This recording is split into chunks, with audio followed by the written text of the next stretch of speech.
Welcome into the Cowboys Report, presented by Manscaped. I am your host, Tom Downey, and we're going to start today's show with everything you need to know about where things are at with Dak's contract extension, the status, what's been offered, what hasn't, because a lot of the national media doesn't know how contracts work, and it shows.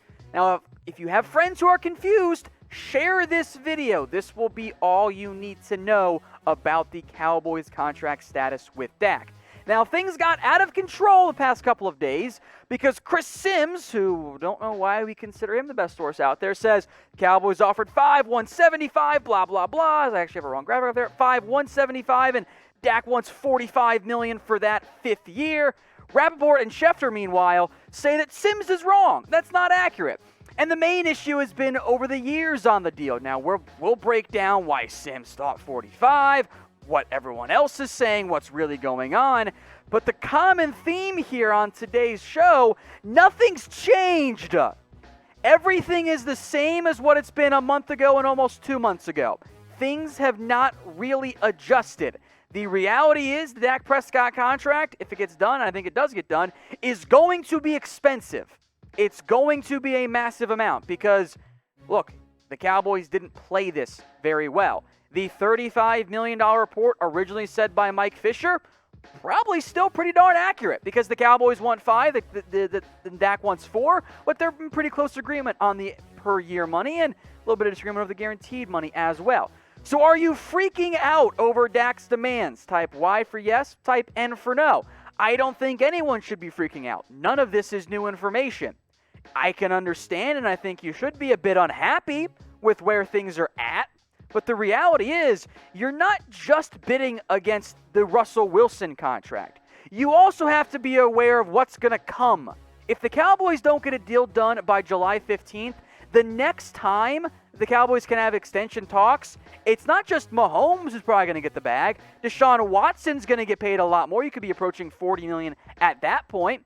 And Lamar Jackson, by the way, the reigning MVP, well, he's due for an extension after 2020. You do the deal right now, in as little as less than a year, you're not even a top 3 highest paid quarterback anymore.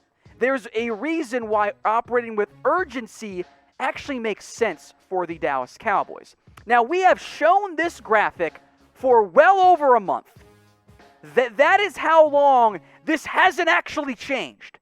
There's a disagreement over 4 years versus 5 years. The number that had been thrown out by Mike Fisher was $35 million per year. Guys, let's do the math. 5 times 35 is $175. That's the figure. That was what the Cowboys wanted. Now, that doesn't mean it was a firm offer, because guarantees still in factor, of course, as well. Dak wants 4 years because he wants the double dip when the salary cap explodes after the big fat new TV contract. Now, if you're wondering, okay, well, the Sims $45 million in year 5, which had been reported by some as $45 per year, which is BS, by the way. You're like, okay, wait, where did that come from? It's not accurate yet, that request by Dak, because he wants 4, not 5, but it's actually a very reasonable continuation of where things stand. Dak's camp wants the 4. The reality is 4 versus 5, there's a difference in the way it hits you in the salary cap. It does. If you want 5 years with the 4-year structure, year 5 becomes $45 million. Wow, crazy how math works, right? Here's the cold, hard reality. The expectation around the NFL, the expectation around the agents, around the teams, that around 2022, when the new TV deals come in, if not before then, oh boy, the cap's going to jump in a significant way. And guys, the cap has been jumping. We keep trying to compare contracts that were signed 2 years ago. It's almost at $200 million right now. It's gone up by $50 million since 2015. That's a massive amount of money, and it's going to keep jumping. So if the deal does get done, here's what will happen. There will be national media freakout. Wow, the Cowboys, wow, you were paid for this particular player. 2-3 years from now, wow, that deal's actually not all that bad. Now, that's not to say the Cowboys' alleged offer right now isn't that bad. It's not. It's a fair offer. But the Cowboys have proven time and time again that they always take to the very last second to get a deal done. They did it with DeMarcus Lawrence, did it with Dez Bryant, let Zeke hold out so he could jump the line. That's just how things have operated for the Cowboys. So does Dak's deal get done? Type A for yes, B for no. I still think yes, this deal ends up getting done. That's not a guarantee, though. There is a chance that both sides choose to not blink, because Dak already bet on himself once, and despite you people trying to use team wins as a quarterback stat, which if you're going to use wins, there have been like 4 better quarterbacks in wins since Dak entered the league. It just doesn't make sense.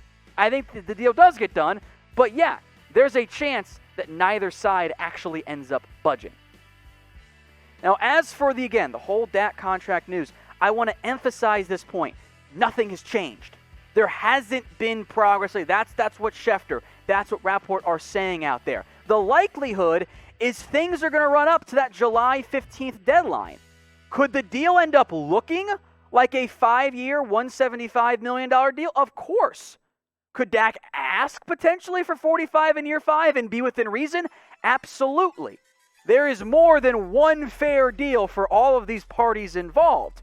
But it's going to be expensive. You're not going to like the Dak deal, and that's okay. I'm not going to like the Dak deal in a bubble, and we'll get into why in a second. But you have to anticipate a massive contract. The franchise tag for 2021 for Dak, regardless if there's a salary cap dip, which I don't think there's going to be because it's negotiated between the NFLP and the NFL, and the NFLP is not going to make their players get cut. Come on, people. The franchise tag figure's set. It's 120% of the 2021 tag. Dak Prescott over the next 2 years is looking at $34.55 million. Why would he take less than that? It doesn't make sense from Dak's perspective. The cold, hard reality, the unfortunate truth, is that Dallas messed up.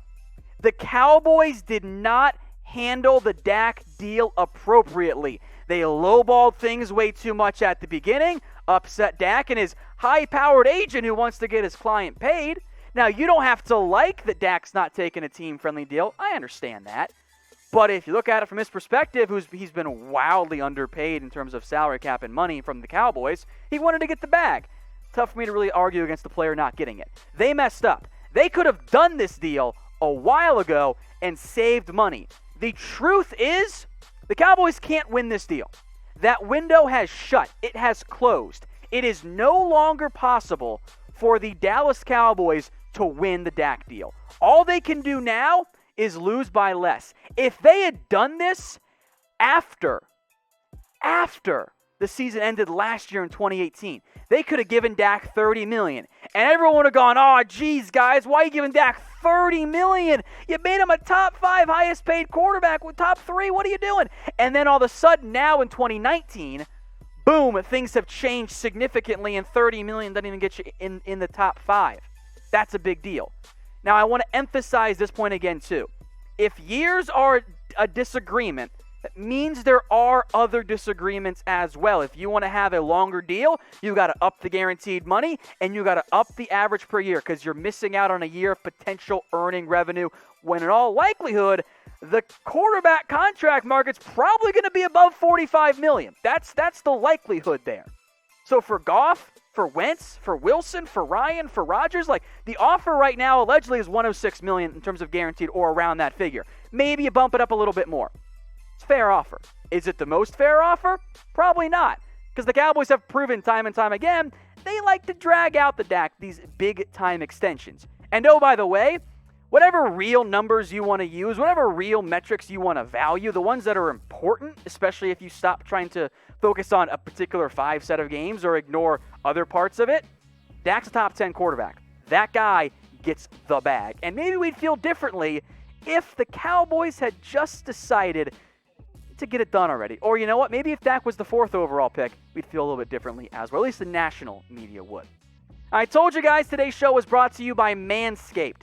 Head over to manscaped.com and use promo code Cowboys for 20% off. That will get you the Lawnmower 3.0. As an explanation of what that actually is, it's the single best men's grooming tool out there. You can use it in the shower so the hair doesn't get everywhere. I love it. And you know what? If you don't want to trust my word for it, because you should always have multiple sources on things, ask my wife. She's a huge fan of it. Manscaped.com. Use promo code Cowboys for 20% off, and I'll make your lives easier. That link will be in the comments, and it will be in the description. It's manscaped.com. Promo code Cowboys gets you 20% off.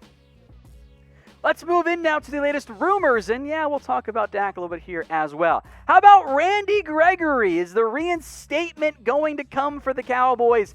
I'm going to give this one 3 stars. I think that is the likely outcome here, but nothing is guaranteed. Now, Gregory has applied for reinstatement with the NFL, and there's no update on where things stand. Now, Aldon Smith did apply for reinstatement before Randy Gregory did, so keep that in mind. The Cowboys are hopeful that they're going to be able to get Randy Gregory back on the roster and that he can at least contribute in some capacity in 2020. Now, Gregory's agent, Peter Schaefer, had a little quote that we'll get to here in just a second, but Gregory, I want to emphasize this part too. It's not guaranteed. That's just not how things end up working. Nothing is promised. If you can get something resembling 2018 Randy Gregory, the last time that Gregory played in the NFL, I think you're pretty darn ecstatic at that point. I think you're fired up. If you can get 4 to 5 sacks, I think you're feeling pretty good on that one. Like that's a good outcome for the Dallas Cowboys. And now he's missed a lot of time. That's why my expectations are lower. Here was the quote from Gregory's agent about the Aldon Smith reinstatement and where things stood with Randy Gregory. We're working through the process. We're happy for Aldon Smith. Wish him all the luck in the world in a successful resumption of his NFL career. This is the important part. It's refreshing to see the NFL following through on the stated goal to focus more on rehabilitation of the player than on punishing the player. The NFL, remember, they've lessened their rules. They're going to allow players to smoke marijuana more or less, which is great, I think, for the NFL and a smart move for the NFL as well. So for the Cowboys, they're in a pretty good spot. Now, I am curious to see what the roles end up looking like for Gregory, because you have Aldon Smith, Dorrance Armstrong, all those players as well. We'll see. I will keep my expectations low in the end for Gregory and for Aldon Smith because they haven't played. So everyone in the comments, go ahead and predict here. Combined sacks for Randy Gregory and Aldon Smith. If you can average 5, so that's 10 combined, I think you feel pretty damn good about it. I don't think that's the most realistic outcome, but I think you end up feeling pretty good with it. Let's move on now to Tyler Biadasz, the potential starting center for the Dallas Cowboys. 2 stars on this one. It makes some sense. It's possible. I don't quite yet know what the whole offseason is going to look like, what the preseason will look like. Remember, the Cowboys moved up for Biadasz, which means this coaching staff signed off on him in a way they really didn't sign off in terms of investing in Julian on a cheap 1-year deal or drafting Connor McGovern, though the front office is mostly the same. Now, I think Looney is still the likely favorite because of experience, and he hasn't been hurt this past year like both McGovern, Williams, and Biadasz actually were. They're all kind of banged up there. McGovern, in the end, is also truly a threat here to potentially be the starting center for the Cowboys, but with Connor Williams banged up, maybe you end up keeping him there. You got a bunch of other options on the roster. Adam Redmond can play some center. Heck, Cam Irving did it at FSU as well. He's another option on that offensive line. So I do see a scenario in which Biadasz starts. Maybe after the bye week in particular, maybe the Cowboys make a change. But who do you think will start at center? Type L for Looney, B for Tyler Biadasz, or Tyler Biadasz if you just want to call him that way. Shout out to John Lou who says Joe Looney, a.k.a. Fat Zeke, which is pretty darn accurate. Now, we broke down the entire offensive line a lot more in depth with our Cowboys depth chart video on offense. That is available right now on the channel. Kind of got buried. You might have missed it because, well, that's right when Aldon Smith, it went out like 5 minutes before Aldon Smith got reinstated. Crazy, right? So if you missed it, it's available on the channel. Hit that big red button and subscribe. And we'll wrap things up with more Dak Prescott. Let's get Tom triggered if he wasn't already, right? How about Josh Allen over Dak? Stop it, you people. Looking at you, Colin. It just rolls off the tongue. Colin Cowherd, it's just so fluid. Like, I don't even mind Colin, but it's funny, right? Cowherd says he'd take Allen and several other quarterbacks we'll get into over Dak Prescott. To be quite honest, I don't know why. Cowherd repeatedly cited, he just throws a better football for all these guys, which is a football guy way of saying eye test, which eye test is good, but eye test doesn't matter if you don't know what you're looking at or if you need glasses. And if we're saying Josh Allen is a better quarterback than Dak Prescott, man, we need glasses. Like, that's the reality. All the metrics you want to look at, the ones that matter, Dak's better. He's completion percentage, okay, yards, touchdowns, 2 more interceptions on way fewer throws. Quarterback rating better. Okay, maybe those are just raw stats and Dak threw it more, it's inflated. Okay, let's go to some advanced numbers. On target percentage, accuracy, Dak's better. Josh Allen, bottom 10. Dak, top 10. How about, and that probably was from Pro Football Reference. Deep brick wall blitz always does their deep ball accuracy projects. Dak Prescott was above 50%. That was top 5 in the NFL. But some people out there still cling to it's a dink and dunk offense, when both of them were inside the top 5 for top 7, I think, actually, for average depth of target. One of them significantly more accurate with where the ball goes. How about yards per attempt? Allen's pretty low. You don't want to be below 7. Above 8, that's really good. CPOE, weird number, right? It's a next-gen stat figure. Just means completion percentage over the expectation. Now, at some level, because you're doing mass data entry here, there's always going to be some bias, but you're keeping it steady across the board. There's always going to be not biased opinion involved. The completion percentage over expectation, it's like, if they're all making the same throws, Dak was 2.5% better than the league average. Josh Allen was 3.7% worse. Who'd you rather have? Well, it's Dak. Stop picking Josh Allen because, he was a first-round pick. Look at the recent first-round picks. There's like maybe 2 or 3 you'd actually take over Dak Prescott. Let's be real here. So where do you rank Dak among NFL quarterbacks? Let me know in the comment section. Is he a top 10 guy? Is he a top 15 guy? Someone told me the other day he was the same as Quincy Carter, and I don't even know what to do with those types of people. So let me know in the comments, and we'll come back to this later on. Where do you rank Dak among NFL quarterbacks? There were some other QBs that Cowherd took over Dak, and of course, I'm not even going to mention Lamar Jackson, Patrick Mahomes, Wilson, because those are no-brainers. You're taking them over Dak Prescott. Come on. Sam Darnold? Really, guys? Really? Jared Goff? Okay. Jimmy Garoppolo? God, I'd kill to have Shanahan as the head coach. Kirk Cousins? Carson Wentz? You can make some arguments for those guys, but most of the numbers favor Dak. Doesn't really make a whole lot of sense to me. I'm sorry.